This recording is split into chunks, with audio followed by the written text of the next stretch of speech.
Ignition sequence start. 3, 2, 1. Range is hot.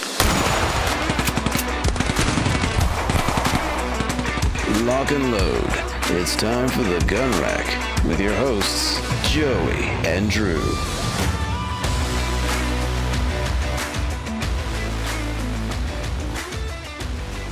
Hello, everyone, and welcome to the Gun Rack, Sonoran Desert Institute School of Firearms Technology's official podcast. I'm Josiah Upper. Folks call me Joey, and with me, as always, we have one Drew Poplin. Drew Poplin, famous, of course, for his flannel and his sad boy thoughts. How are you today? All right. You know, when you're a sad boy, there's a bit of a ceiling on how well you can be doing, but I'm pretty near that. So we're doing good today. Excellent. Excellent. We're actually checking in. I am from Scenic Old Salem in North Carolina, which is a kind of a historic preservation site. If you're up in New England, not unlike Old Mystic or one of those similar late 1700s, early 1800s preservation mini towns. But the only reason I mention it, outside of a differing mic quality, is actually they have a very interesting gunsmithing component of what they do. Some of the stuff here, it's a lot of, I don't know how many people not from the Southeast will be familiar with the Moravians, but they had some master tradesmen here, and some of the stuff they have on display is just unreal. It's so cool. Oh yeah, I love that place. Speaking of Winston-Salem, so I got the oddest series of emails yesterday from Winston-Salem's minor league baseball team. The disco. I was about to ask if this was Disco Turkeys related. Actually, different minor league team. Oh, wow. So the main minor league team they have is the WinstonSalem Dash, and one of the main reasons they were called the Dash was because when you spell out Winston-Salem, Winston-Salem. Salem, yes. However, I got an email that they were meeting with the mayor, and they're having a hearing about whether the Winston-Salem, dash is actually a dash or if it was a hyphen. Oh my God. They decided that it is grammatically correct to say that Winston-Salem is separated with a hyphen. So I think it was a whole tongue-in-cheek thing because they already had promotional material ready. They're doing a one, I think, where they're calling themselves the Winston-Salem hyphens. Oh my God. But without knowing that, it was a little jarring, I'm not gonna lie. Yes, that's incredible. Yeah, still not as good as the Disco Turkeys or the Winston-Salem Warhogs, but nothing will ever be better than the Disco Turkeys. Yeah, that was some kindergartner won their class reading contest and then dreamed that up. I have to believe. Yeah, definitely. If you're listening to this, definitely go check out the Disco Turkeys baseball team. Some cool uniforms, great apparel, stuff like that. Pretty cool. Yes. So, what are we talking about this week, Joey?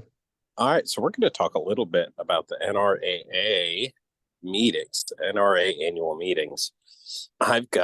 Drew's actually done some homework on some of the releases from that event. There's a couple of which I was aware of already, a couple of which I wasn't, and then I've got one I want to add in as well. Pretty excited to talk about it. There's normally you kind of reserve this kind of thing for SHOT Show, but there was a pretty decent rollout of products, far in excess of what I would expect in proportion to what we saw at SHOT Show. So fun to excited to share some of that info with you guys. Before we do that, I think we have a shout out, don't we? No shout out, but we did have a winner for Drew's Clues. Oh, let's go. So last week the answer was the Benelli M4, and we had a winner. His name is Robert Fisk, and he said, "I love the podcast and cool information you guys put out. Been listening for a handful of months now and just recently started my associates at SDI. Keep up the great work." Well, thank you, Robert. We claim credit for your being at this school, in case you ever wonder. Yeah. That's us right now. And We appreciate you listening for more than an episode or two. That seems kind of, foolish to me, but without people like you, we wouldn't get to keep doing what we do. And congratulations on your trivia. I saw at least one attempt at the supplemental trivia question. Yes. And I will give you the answer now because no one got it. That is BattleTech, the 2018 tactical turn-based video game rendition of it's a Paradox and Harebrained Scheme game based off of the absolute megastar tabletop game from the 80s and 90s. Personal favorite of mine, and the only thing I know of that's Argo. So thank you guys for putting in some questions for that. And if you haven't checked that game out, here I am stomping for 5-year-old video games. Check out BattleTech from Harebrained Schemes. It's on Game Pass if you have that, or at least it was last time I checked. Nice. And no one got the Academy Award that Ben Affleck won for directing. Was his movie Argo. So, Dang. We have some wonderful listeners, but their Argo-based trivia is lacking. That's all I'm going to say right now. Well, that's why we do the podcast. We want to continually educate. Yes, this is definitely a mission-driven podcast. Yes. So what do we got this week for Drew's Clues? Yeah, so this American-made foldable pistol caliber carbine, though due to its length, it's technically a rifle, comes in 2 different calibers, 9mm and 40 Smith & Wesson. It was recently described by Brandon Herrera as, quote, 9mm plastic foldy boy. Yeah, this is a quintessential PCC. And last week's answer, I think I forgot to mention, is the Benelli M4, which is delightful. So if you think you know, hop on to our comment thread on any of the social media channels we publish this on, or our YouTube page, or email marketing@sdi.edu. We do monitor that and see if you can send your answer in. And if you do, we will send you free stuff, or Drew will. Yeah, just make sure you're the first one to send it in. Yes. There is a lot to talk about from NRA, but before we get into that, let's talk about Sonoran Desert Institute. SDI is an online school that helps students learn the skills and techniques they'll need to be successful in the firearms and unmanned technology industries. SDI is accredited by the Distance Education Accrediting Commission, otherwise known as the DEAC, and currently we offer 2 programs in firearms technology. That would be the Associate of Science in Firearms Technology, so associate's degree program, and the Certificate in Firearms Technology Gunsmithing. If you want to learn more about those different programs, please head to our website. It's www.sdi.edu. If you have any questions, please be sure to reach out to someone on our admissions team. Got some lovely people over there, and they would love to talk to you about how you can get your start in the firearms tech industry. They really would. All right, let's get into our recap. I am in a public space, so I'm going to roll out the one that I found that's not on this list. But before we do that, I should have qualified that. I'm going to say that on the front end of things, just in case this place gets overrun and y'all can't hear me anymore. It's pretty mild right now, though, so probably won't be a problem.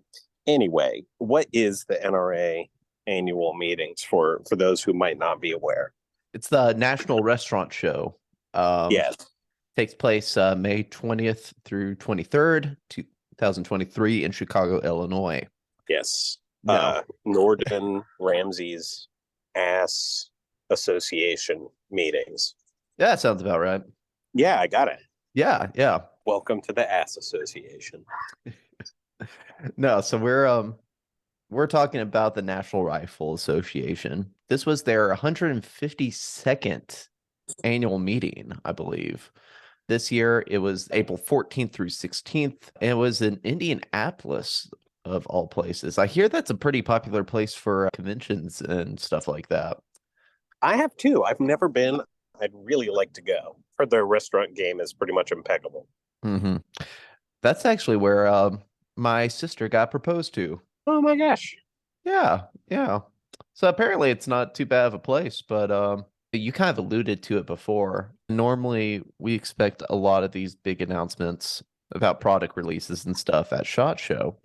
And while there were a decent amount at SHOT Show this year, I was really surprised that it seemed like a big bulk of them came at NRA this year. Yeah, I was very surprised by that. And we have there's a lot of quirky things that rolled out in this one. That is something you would expect to see as SHOT Show as one of those new gizmos or inventions or what have you. So for SHOT Show, I would normally expect to see something like this quirky gun that I saw and am planning on writing about either today or tomorrow. And this is the EAA, the European American Armory Corporation's Gerson MC14T. Did you see this one when you were looking around? I did not. I just typed it in. It's weird. Pretty wacky. It is. Yeah. So NRA is American Riflemen. I'm just going to read their description straight and then just kind of talk about what's going on. So many of today's manufacturers are looking for ways to reduce the force required to rack a handgun slide, making them more accessible to those with weaker hand strength. European American Armory Corporation decided to eliminate racking completely. I added completely from the equation entirely with the MC14T, inspired by the tip-up barrel design of the Beretta 86. The MC14T incorporates a lever on the right side of the frame just above the trigger guard. Simply push the lever and the barrel pivots open. You drop in a round, push the barrel down until it snaps shut and the gun is loaded. Chamber, so yes, that is a thing. I've seen it before in comically micro compact Berettas. I think I've seen it in the 22, or basically you just pop the barrel up, stick around in like you would a break open shotgun or rifle, that kind of thing. This, however, has a 13 round capacity.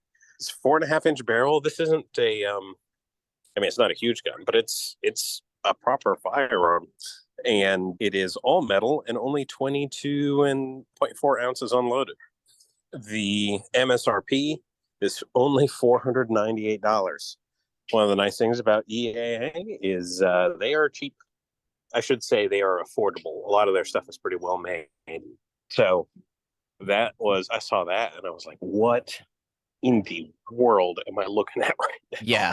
Yeah. You could have given me about 1,000 guesses, and I don't know if that's what I would have guessed. You to be talking about. Curious, how does it have a 13+1 capacity? Honestly, I do not know. When we're done here tonight, when I'm doing a little bit of research on it, I might want to, when we have time, we've got a pretty full plate over the next few weeks, but I think it would be really fun to go through some videos of this and kind of explain the operation in maybe a standalone podcast and see what we can learn, because this kind of thing, I'm not sure this is going to redefine the face of the handgun market. Sure. But things like this are a significant enough divergence that they merit exploring, I think, for sure. Yeah, that was wild. Yeah. All right, folks. I am actually about to leave this recording a little bit early. Drew is going to take the helm, as he frequently does. Old Salem is very popular, and in about 2 minutes you will hear nothing but the general public, and there's no way I can get around that at the moment. So thank you guys for your patience as always. Check out that gun we were just talking about, and then enjoy the rest of Drew's coverage of the NRA annual meetings. Thanks, Joey. All right, so we think Joey out in the field today. So for a lot of what we're talking about today, for the rest of today, I didn't want to go into too much detail, one, because I definitely want to encourage you guys to check it out for yourselves. Again, all this that I'm reporting to you guys is stuff I had to research.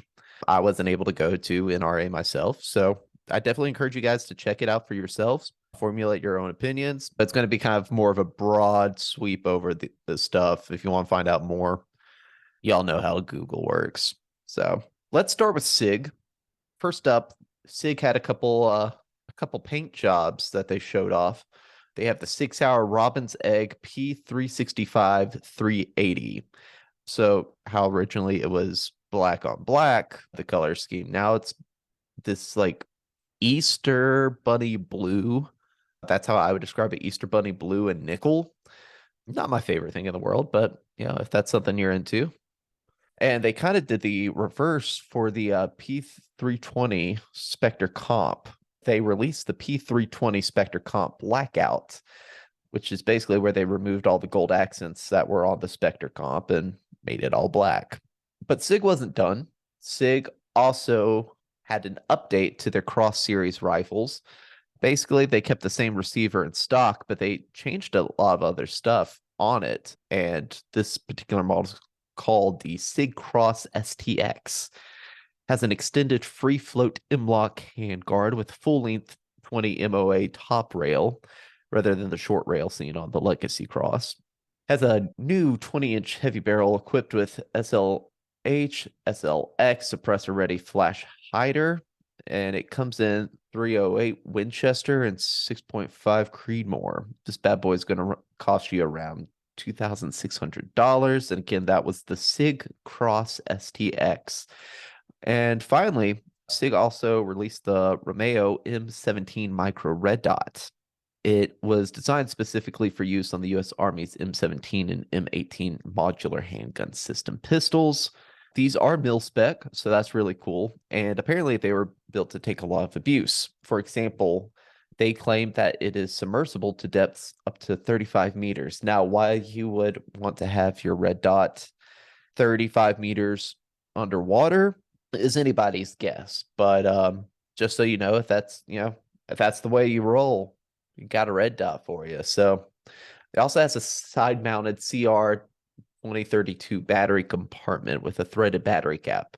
So basically it helps you change your battery a lot quicker, and you don't have to worry about removing the optic to change your battery. So that's nice. And then finally, it has a continuous runtime of 50,000 hours and 15 different brightness settings for both daylight and night vision use. And the MSRP on that is $809.99. So that was what's happening at SIG. Now let's go over to sort of an American legacy brand. Let's go over to Henry Repeating Arms. The big thing for them was the Henry Big Boy line. So this was Henry's first foray into wheel guns. So that's very, very exciting for them. And so it's offered in two models, the Henry Big Boy. One has a square style grip, like a square gunfighter style grip is what they call it. And the other has a rounded compact bird's head style grip. So whatever you prefer on that front, they can kind of accommodate. Both come in 357 Magnum and 38 Special. The grip, the panels on the grip are made out of American walnut. And according to guns.com, they say using a double action, single action format, a transfer bar safety keeps the firing pin from striking a load chamber unless the hammer is cocked back and the trigger is squeezed. So the Henry Big Boy, its MSRP currently is $928. Henry also, they partnered with Remington Ammunition. So this was something that we haven't talked about on the podcast yet. And I'm not sure why, but Remington released a new cartridge earlier this year, is the 360 Buckhammer. And they made it, at least I'm assuming they did, in response to the fact that recently several states that previously had shotgun only for big game hunting loosened their restrictions, thus allowing hunters to use straight wall cartridges and centerfire calibers. So now with this new cartridge coming out, Henry has reacted by creating the Henry Steel Lever Action 360 Buckhammer and the Henry Lever Action X Model 360 Buckhammer. So both are relatively the same as far as their metal finish and capacity goes. But according to Henry, quote, the differences between the two models are most notable with the furniture.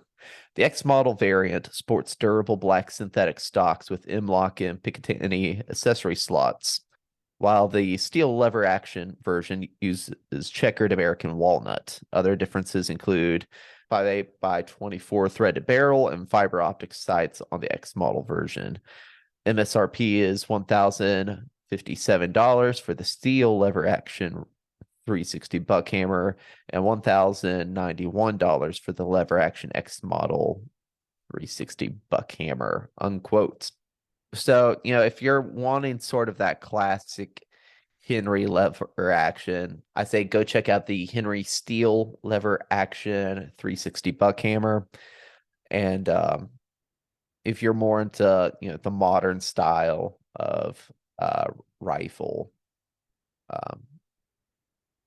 or if you're more into that modern style of firearm as far as aesthetic goes, I'd say check out the lever action X model.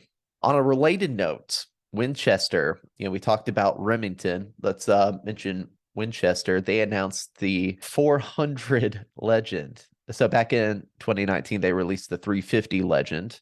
And according to Winchester, a number of gun makers, including Mossberg, Ruger, Savage Arms, Winchester Repeating Arms, and CMMG, are planning to introduce rifles chambered in this round, referring to the 400 Legend in the coming weeks. So keep our eye out on that.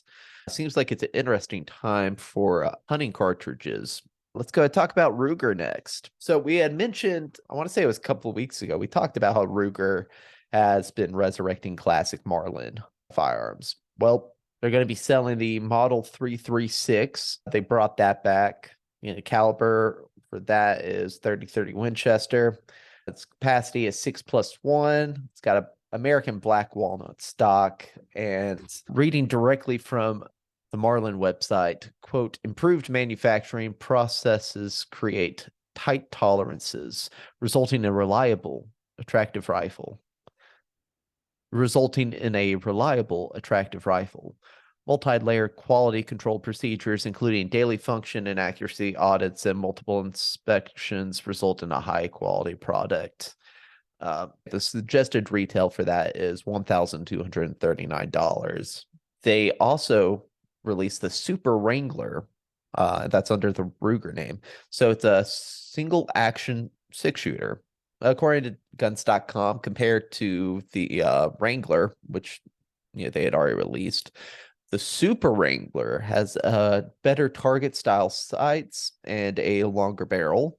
Also, the standard 22 LR only Wrangler has a 4.62-inch barrel and fixed sights, while the new Super Wrangler ships with two different cylinders to allow either 22 long rifle or 22 Magnum. It comes in black, silver, and bronze Cerakotes. And again, since this is a single action six shooter, this one's only going to run you about $329, so not too bad. Real quick, let's talk about Springfield. They released a 9mm PCC, otherwise known as a pistol caliber carbine. Call it the St. Victor, and this uses Colt pattern SMG stick mags. It's got direct blowback, 16-inch barrel. Springfield also, they followed in 6 steps. They put a fresh coat of paint on some of their firearms. So the 5.56 NATO AR models that Springfield has, they released 3 different colors for that. So they have one called olive drab green, which, we were talking about green guns a couple weeks ago. This one actually looks green, so that is good. They have one that's gray, and they have one that is called flat dark earth. I can't say I'm a big fan of it personally, but again, check it out yourself, see if that's something that you like. If you like flat dark earth, you'll be happy to know that they also released a flat dark earth version of the XDM Elite line. So yeah, that's your thing. Then it's been a pretty good show for you. Real quick, Stoeger is moving into the micro compact market. They released the SDR9MC, and I think I mentioned Stoeger on Drew's Clues before. I think it was maybe the SDR9 that I brought up, but they're moving into the micro compact market. Can't remember who I was talking to, but it was something that I respected their opinion a lot. And they're actually a big fan of Stoeger. So if you're not familiar with them, I say go check them out if you have the chance to fire one, or if you have fired one, please. I'd love to get your opinion on it. But for this new micro compact, they have a standard version and an optics ready version available. It comes with a 10 round and 13 round magazine, and the MSRP is ranging from $399 to $479, depending on whether or not you want the optics ready version. And to finish out this brief roundup from NRA, I wanted to head over to FN. I don't talk about FN much. We've brought them up a couple times on the podcast, but I was pretty impressed with some of their offerings at this year's show. I think for me, they're kind of the one that caught my eye the most. So that's kind of why I wanted to talk about them now. So, we talked about the Stoker, the SDR 9MC. FN also released their micro compact. It's called the FN Reflex. Coleon Nar, he has a really good video on it, but if you watched his video, it kind of pokes fun at the name. He says it's a little cheesy. I tend to agree. So I wasn't expecting much when I clicked on it to find out more about it. I have to say though, I'm pretty intrigued. So this is FN's first micro compact double stack 9mm pistol. It's actually smaller than the 509 compact. What's surprising to me, and I think what caught my eye was, you look at it and you don't realize it actually has a internalized hammer. So it's actually a hammered fired rather than a striker fired semi-automatic. And what it's done, it's made the apparently it's made the trigger insanely smooth. Again, Coleon Nar has a video where he actually fires it, and he talks about it. He was a fan of it, even if he did clown on the name.